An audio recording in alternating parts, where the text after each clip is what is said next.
बिस्मिल्लाहिर्रहमानिर्रहीम। अस्सलाम वालेकुम नाज़रीन। MR न्यूज़ हेडलाइंस में एक बार फिर आपको खुशामदीद कहते चले, मैं हूं कंजासन। दुनिया भर में पेट्रोल की कीमतें ऊपर गईं तो पाकिस्तान में कैसे नीचे आई, वज़ीर आज़म इमरान खान ने राज बता दिया।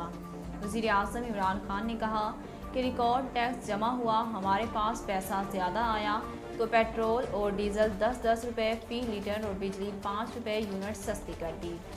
कौम जितना टैक्स देगी सारा पैसा लोगों पर लगेगा। उन्होंने कहा कि अवाम पर बोझ कम होगा, वादा है महंगाई नीचे आएगी। वज़ीर आज़म ने इस माह के आखिर तक मुल्क भर में हेल्थ कार्ड देने का भी ऐलान किया। मौलाना फजलुर रहमान का कहना है कि अदम एतमाद के लिए नंबर्स पूरे हैं, 48 घंटों में खुशखबरी आ जाएगी। अगले 48 घंटों में तहरीके अदम एतमाद लाई जाएगी। मौलाना फजलुर रहमान ने तबले जंग बजा दिया। मीडिया से गैर रस्मी गुफ्तगू के दौरान कहा, हमारा इन्हिसार शख्सियात पर है। अपोजिशन जमातें हुकूमत की इत्तेहादियों पर इन्हिसार नहीं कर रही। हमारे पास तहरीक की कामयाबी के लिए नंबर्स पूरे हैं। तहरीक की कामयाबी का 100% यकीन है। अपोजिशन जमातों का मौजूदा हुकूमत को गिराने पर इत्तेफाक है। अब सियासी जमातें एक दूसरे पर एतमाद कर रही हैं। मौलाना का कहना था कि इस्टेब्लिशमेंट का इनसे कोई राब्ता नहीं। नून लीग पीपल्स पार्टी के इस्टेब्लिशमेंट से राब्ते मेरे इल्म में नहीं। किसी ने इनफरादी तौर पर राब्ता किया तो अदारे ने इसका नोटिस लिया। अंपायर बज़ाहिर न्यूट्रल नज़र आ रहे हैं।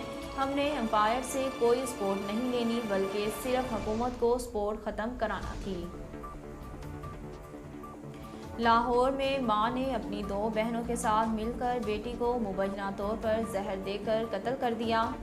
पुलिस के मुताबिक वाक़े का मुकदमा थाना कोट लखपत में दर्ज किया गया, जिसमें बताया गया कि मुद्दई मुकदमा नासिर हुसैन की अपनी बीवी सायरा से घरेलू रंजिश चल रही थी।